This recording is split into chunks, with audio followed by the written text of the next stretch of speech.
تو حاصل یہ ہے کہ سب سے عظیم شخصیت اور ذات گرامی پر یہ عظیم کلام نازل ہوا۔ کہاں پہ نازل ہوا؟ ایسی سرزمین پہ نازل ہوا کہ پوری دنیا کے اندر جتنے بھی خطے ہیں، تمام خطوں، تمام علاقوں، تمام ملکوں، تمام جگہوں میں سب سے اعلیٰ، سب سے افضل اور سب سے بہترین اور پاکیزہ جو جگہ ہے وہ مکہ مدینہ ہے۔ ان قدیم عظیم الشان جگہوں پر یہ قرآن مقدس کا نزول ہوتا ہے۔ اور کس کے ذریعے سے آتا ہے؟ وہ ایسے فرشتے کے ذریعے سے آتا ہے جو کہ تمام فرشتوں کا سردار حضرت سید الملائکہ حضرت جبرائیل علیہ السلام کے ذریعے سے یہ قرآن کریم دنیا کے اندر آتا ہے۔ اور کہاں سے آتا ہے؟ لوح محفوظ سے آتا ہے، جو کہ عظیم الشان جگہ، نہایت مقدس ترین مقام، وہاں سے یہ قرآن مقدس آتا ہے۔ اور امام الانبیاء حضرت محمد الرسول اللہ صلی اللہ علیہ وسلم تک یہ نازل ہوتا ہے۔ اور 23 سال کے عرصے میں آہستہ آہستہ یہ پورا قرآن کریم اس دنیا کے اندر نازل ہوا۔ کب نازل ہوا؟ ایک ایسے مہینے کے اندر نازل ہوا جو کہ تمام مہینوں میں سب سے اعلیٰ، سب سے افضل۔ اللہ رب العالمین نے ارشاد فرمایا شہر رمضان الذی انزل فیہ القرآن، کہ شہر رمضان المبارک کا مہینہ ایسی عظمتوں اور برکتوں والا مہینہ ہے، اتنا اہم ترین مہینہ ہے کہ اس کی عظمت اور اس کے بڑے ہونے کا تصور صرف اسی بات سے کر لیا جائے، اندازہ اسی بات سے کر لیا جائے کہ اللہ رب العالمین کا کلام اور قرآن حکیم اس مہینے کے اندر نازل ہوا۔ یہ شعبان المعظم کا مہینہ ہے اور اس کے بعد اب رمضان المبارک کی آمد ہے۔ اللہ رب العالمین نے قرآن کریم کے اندر رمضان المبارک کا تعارف قرآن کریم کے حوالے سے اور قرآن کریم کا تعارف رمضان المبارک کے حوالے سے کیا ہے۔ میں نے ابھی جو قرآن کریم کی آیت پڑھی شہر رمضان الذی انزل فیہ القرآن، اللہ رب العالمین نے رمضان المبارک کی تعریف اور اس کا تعارف قرآن کریم کے حوالے سے فرمایا کہ ارے تم رمضان المبارک کی عظمت اور بزرگی اور اس کی بڑے ہونے کو سمجھنا چاہتے ہو، اس کی مقام اور اس کی حیثیت کو جاننا چاہتے ہو تو سنو، یہ وہ مہینہ ہے جس کے اندر قرآن کریم کا نزول ہوا ہے۔ تو قرآن کریم کے حوالے سے رمضان المبارک کا تعارف اور رمضان المبارک کے حوالے سے قرآن کریم کا تعارف اللہ نے فرمایا اِنَّا أَنزَلْنَاهُ فِي لَيْلَةِ الْقَدْرِ۔ ارے تم جانتے بھی ہو یہ قرآن کریم کون سی عظیم الشان چیز ہے اور کون سی چیز ہے، کیا اس کا مقام و مرتبہ ہے؟ ارے یہ وہ مقام ہے، یہ وہ مقام ہے کہ جس کو نازل کرنے کے لیے شب قدر کا انتخاب اللہ رب العالمین نے فرمایا۔ ماہ مبارک کے اندر شب قدر یہ وہ رات ہے جس کے اندر اللہ رب العالمین نے قرآن کریم کا نزول فرمایا۔ تو قرآن کریم کے حوالے سے شب قدر اور رمضان المبارک کے حوالے سے قرآن کریم کا یہ عظیم الشان تعارف یہ اللہ رب العالمین نے فرمایا۔ میرے دوستو بزرگوں، یہ ایسی عظیم الشان کتاب ہے جس کے بارے میں اللہ رب العالمین نے فرمایا کہ ہم نے اسے نازل کیا ہے اور ہم ہی اس کی حفاظت کرنے والے ہیں۔ دنیا کے اندر بہت ساری کتابیں آئیں، آسمانی کتابیں بہت ساری آئیں، ان میں کوئی بھی کتاب اپنی اصلی حالت میں نہیں ہے۔ توریت ہے، زبور ہے، انجیل ہے، اور بھی بہت سارے صحیفے ہیں جن کا نام قرآن کریم کے ذریعے سے ہمیں معلوم ہوا، لیکن یہ کتابیں آج اپنی اصلی حالت میں موجود نہیں ہیں۔ لیکن قرآن کریم جب اللہ رب العالمین نے نازل فرمایا تو اعلان عام فرمایا کہ اِنَّا نَحْنُ نَزَّلْنَا الذِّكْرَ وَإِنَّا لَهُ لَحَافِظُونَ، کہ ہم ہی نے ذکر ذکر یعنی قرآن کو نازل کیا اور ہم ہی اس کی حفاظت کرنے والے ہیں۔ اللہ رب العالمین نے اس کی حفاظت کا ایسا بندوبست فرمایا، ایسا نظم فرمایا کہ آج 1450 سال کا زمانہ گزرنے کے باوجود ایک حرف ایک لفظ بھی ادھر ادھر نہیں ہونے پایا اور آج ایک دم اپنی اصلی حالت کے اندر موجود ہے۔ اور اللہ نے ایسے ذرائع پیدا فرمائے انہی انسانوں میں سے اللہ نے ان انسانوں کو منتخب فرمایا جن کے سینوں میں اللہ نے قرآن کریم نازل محفوظ فرمایا، اور اس زمانے سے لے کر آج تک حفاظ کرام کی پوری دنیا کے اندر اتنی بڑی تعداد ہے کہ ہم انگلیوں میں شمار نہیں کر سکتے، اور انشاءاللہ یہ سلسلہ تا قیام قیامت جاری و ساری رہے گا۔ انہی مدارس کے ذریعے سے اور انہی اللہ کے محبوب ترین بندوں کے توسط سے ذریعے سے یہ حفاظ کرام کا یہ سلسلہ قائم و دائم و جاری و ساری ہے، اور انشاءاللہ آئندہ بھی جاری و ساری رہے گا۔ یہ قرآن جس کے بارے میں اللہ رب العالمین نے فرمایا تھا کہ لو انزلنا هذا القرآن على جبل لرأيته خاشعا متصدعا من خشية اللہ، کہ یہ قرآن اگر ہم کسی پہاڑ کے اوپر بھی نازل کرتے تو اس کی عظمت کی وجہ سے وہ پہاڑ چکنا چور اور ریزہ ریزہ ہو جاتا۔ اسی قرآن کریم کو اللہ نے اتنا آسان فرمایا کہ 4 سال 5-6 سال کے بچے بھی حافظ قرآن نظر آتے ہیں، 10 سال کی عمر کے بچے حافظ قرآن نظر آتے ہیں۔ اللہ نے اسی طریقے سے اس کی حفاظت کا انتظام فرمایا، اور آج حال یہ ہے کہ ننھی سی عمر اور آج حافظ قرآن، اور اللہ تعالیٰ نے اس کو یاد کرنا اتنا آسان فرمایا۔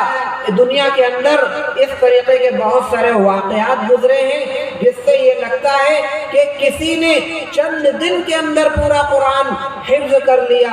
ایک ہمارے بڑے بزرگوں میں اور ہمارے پچھلے گزشتہ زمانے کے بہت محدثین اور تابعین اور اولیاء کرام میں ایک نام آتا ہے حضرت ہشام کلبی رحمت اللہ علیہ کا۔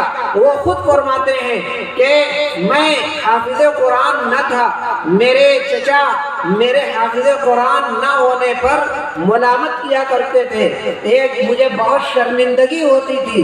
ایک دن میں نے قسم کھا لیا کہ اب میں حافظ قرآن ہو کے رہوں گا، اور پھر ایک کمرے کے اندر اپنے آپ کو بند کر لیا، اور صرف 3 دن کے اندر انہوں نے پورا قرآن کریم حفظ کر لیا۔ اللہ رب العالمین کی شان تھی، اللہ کا کرم تھا، اللہ نے اتنی عنایت ان کے اوپر فرمائی کہ صرف 3 دن کے اندر انہوں نے پورا قرآن کریم مکمل کر دیا۔ اور اگر یہ بات کہوں تو آدمی کہے کہ بھئی یہ تو ہزاروں سال پرانی بات ہے، اس دور میں ابھی سمجھ لیجئے کہ 100 سال بھی پورے نہ ہونے پائے ہیں۔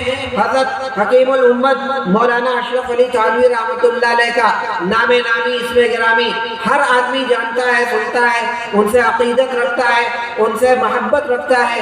ان کے ایک خلیفہ تھے مولانا محمد اسحاق بردوانی رحمت اللہ علیہ، ان کے خلیفہ اچھی خاصی عمر ہو چکی، درس و تدریس سے جڑے ہوئے ہیں، حضرت کے خلیفہ ہیں، لیکن حافظ قرآن نہیں تھے۔ یکایک ان کے ذہن میں یہ بات آتی ہے مجھے حافظ قرآن ہونا چاہیے۔ انہوں نے ارادہ کر لیا اور تہیہ کر لیا۔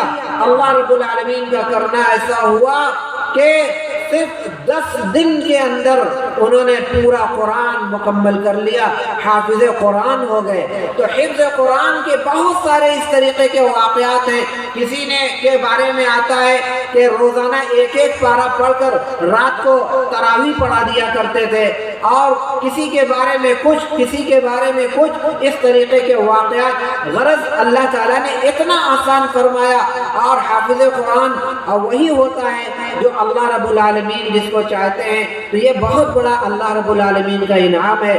اس موقع پر میں ان عزیز طلباء کو جہاں مبارکباد پیش کرتا ہوں، انہیں بھی گزارش ہماری ان طلباء اللہ سے میری درخواست ہے کہ دیکھو قرآن کریم کا حفظ کر لینا بہت ہی آسان ہے، لیکن ہمیشہ اس کو اپنے سینوں کے اندر بسائے رکھنا یہ بہت مشکل کام ہے۔ اس کے لیے ہمیں بہت سی قربانیاں دینی ہوں گی اور ہمیں اس سے مستقل جڑے ہوئے رہنا ہوگا۔